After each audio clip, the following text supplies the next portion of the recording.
Hello students, स्वागत है आपका हमारे स्टडी व्यू एजुकेशन चैनल में। जैसे कि अभी आपको पता ही है कि अभी हाल ही में राजस्थान हाई कोर्ट स्टेनोग्राफर का एग्जाम चल रहे हैं, स्किल परीक्षाएं उसकी हो रही हैं।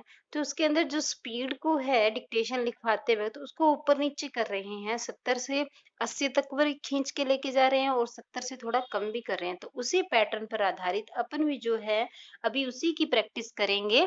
जिस तरह से फाइनल एग्जाम के अंदर स्किल आ रहा है वैसे ही अपन भी अपने चैनल के ऊपर मैंने बहुत सारी वीडियो ऑलरेडी डाल रखी हैं और भी आगे 17 अक्टूबर तक एग्जाम होते रहेंगे। वैसे ही पैटर्न पर आधारित ही हम अपनी अपडेट देते रहेंगे और दोनों शिफ्ट के अंदर क्या क्या क्वेश्चन आए, किस तरह की डिक्टेशन आई, वो सारी अपडेट हम अपने चैनल पर देते हैं। सो आपसे रिक्वेस्ट है कि यदि आपने हमारे चैनल को अभी तक सब्सक्राइब नहीं किया तो प्लीज सब्सक्राइब कर लीजिए, वीडियो को लाइक और शेयर भी कर दीजिए। आपके एक लाइक से मुझे मोटिवेशन मिलेगा और मैं आपके लिए अच्छे अच्छे कंटेंट बनाने की पूरी कोशिश करूंगी।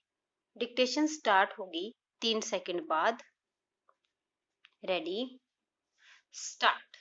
धारा 53 कै की उपबंध इस संबंध में बिल्कुल स्पष्ट है, विराम।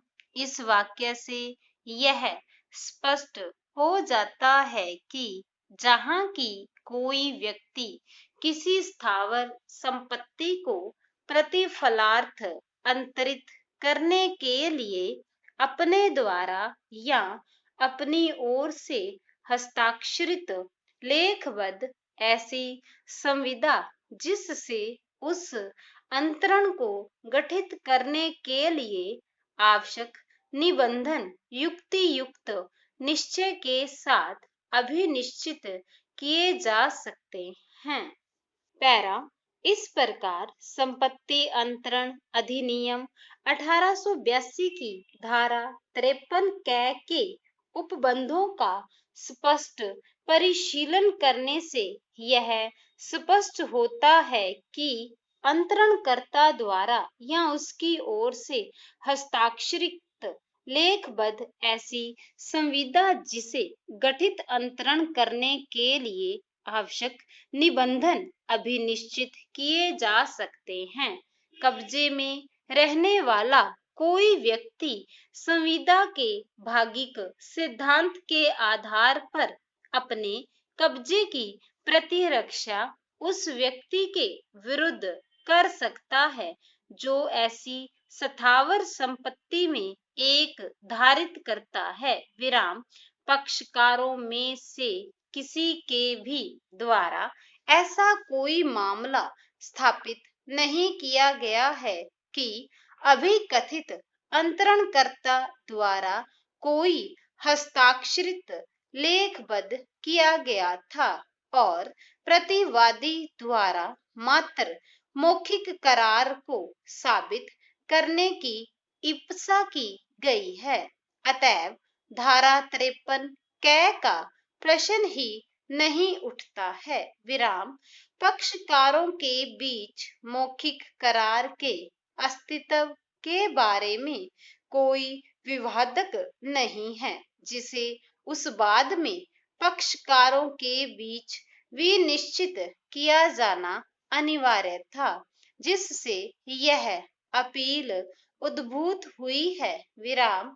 तथ्य यह है कि अपीलार्थी की प्रतिरक्षा में वाद भूमि में वादी का ये हक अस्तित्व में तब तक बना रहता है जब तक कि उसके साथ अधिकथित करार है जो विवक्षित तौर पर स्वीकृत है, विराम। अतएव यदि उसकी प्रतिरक्षा करने में धारा 53 कै प्रतिरक्षा करने में असफल रहता है तो उसे मौखिक करार के अस्तित्व में रहते हुए भी उसे कब्जे की डिक्री से इनकार नहीं किया जा सकता है, विराम। वस्तुतः विद्वान एकल न्यायाधीश ने अपीलार्थी द्वारा की गई चुनौतियों पर विचार किए बिना मात्र इस सिद्धांत पर ही अपने विनिश्चय को आधारित किया है, विराम। अन्य विवादकों के निष्कर्ष पर इस विनिश्चय को किए जाने के लिए आवश्यक नहीं है।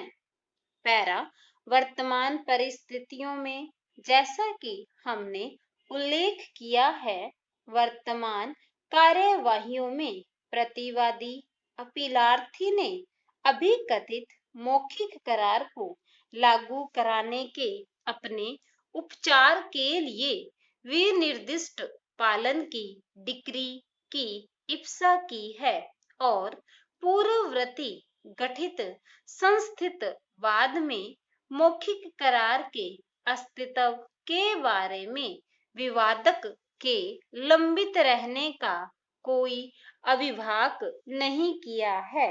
इस बात की इप्सा करते हुए कि सिविल प्रक्रिया संहिता 1908 की धारा 10 के अधीन पश्चावर्ती वाद पर रोक लगा दी जाए। स्टॉप। स्टूडेंट्स, आपको मैं एक और बात कहना चाहूंगी कि जैसे ही अपने राजस्थान हाई कोर्ट स्टेनोग्राफर के स्किल का एग्जाम खत्म हो जाएगा, उसके बाद हम एसएससी और राजस्थान कर्मचारी चयन बोर्ड के थ्रू जो भी वैकेंसियां निकलती है स्टेनो की, उनकी भी अपने चैनल पर तैयारी करवाएंगे। एसएससी के प्री सिलेबस की और राजस्थान कर्मचारी चयन बोर्ड का है जो प्री एग्जाम होता है, उसकी भी हम अपने चैनल पर तैयारी करवाएंगे। तो जुड़े रहिए आप हमारे साथ। सो आपसे एक बार फिर रिक्वेस्ट है, आप हमारे चैनल को सब्सक्राइब कर लीजिए, वीडियो को लाइक और शेयर भी कर दीजिए। Thank you.